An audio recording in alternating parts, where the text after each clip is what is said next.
સુરતના ઉધના વિસ્તારમાં આવેલ મહાવીર કોમ્પ્લેક્સ માર્કેટના પાર્કિંગમાં બાઇક લઈ ગયેલા યુવાન સાથે થયેલા ઝઘડામાં તેની હત્યા કરી દેવાતા ચકચાર મચી ગઈ હતી. તો હત્યારાને પોલીસે ઝડપી પાડી સળિયા પાછળ ધકેલી દીધો હતો. સુરતના ઉધના વિસ્તારમાં આવેલ મહાવીર કોમ્પ્લેક્સ માર્કેટમાં રાકેશ સેલ્સના માલિક સુભાષ ખટીક બાઇક લઈ ગયા હતા અને તેઓ બાઇક લઈ જેવા પાર્કિંગમાં ગયા હતા ત્યાં આરોપી નીરજ ગંગારામ સાથે તેઓનો ઝઘડો થયો હતો, જેમાં ઉશ્કેરાયેલા નીરજ ગંગારામે ચપ્પુ વડે સુભાષ ખટીક પર હુમલો કરતા સુભાષ ખટીકનું સ્થળે જ મોત નીપજ્યું હતું. તો બનાવની જાણ થતાં પોલીસ કાફલો સ્થળે દોડી ગયો હતો અને લાશનો કબજો લઈ હત્યારા આરોપી નીરજ ગંગારામને ઝડપી પાડ્યો હતો. ગઈકાલે ઉધના પોલીસ સ્ટેશન વિસ્તારમાં મહાવીર કોમ્પ્લેક્સ પાસે એક હત્યાનો બનાવ બન્યો હતો. આ બનાવમાં જે ભોગ બનનાર છે એ ત્યાંના પોતાના તે માર્કેટના વેપારી જ છે. તેને પોતાની સેલ્સની દુકાન છે.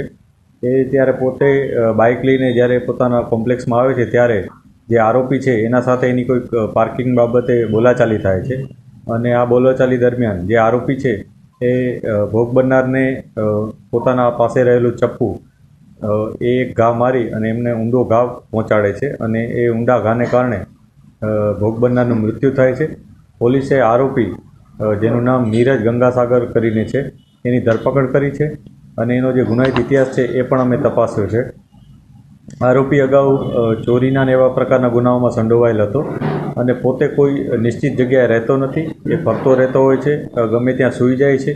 ગઈકાલની જે ઘટના છે એમાં પણ આરોપી હતો એ ત્યાં અગરબત્તીની દુકાનમાં નોકરી કરવા માટે આવ્યો હતો અને નોકરીની પૂછતાછ કરી રહ્યો હતો. ત્યાં ઊભો હતો અને ત્યાં જ સવારના સમયમાં સૂઈ પણ રહ્યો હતો.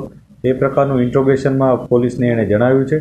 પોલીસ એના ઇન્ટ્રોગેશનના જે માહિતી છે એ વેરીફાઈ કરી રહી છે. આ ઉપરાંત જે આસપાસના લોકો છે એના નિવેદનો પણ પોલીસે લીધા છે અને આ કેસ જે FSL પણ અમે બોલાવી હતી. આ કેસ મજબૂતાથી તૈયાર થાય એ પ્રકારનું પોલીસની તૈયારી છે.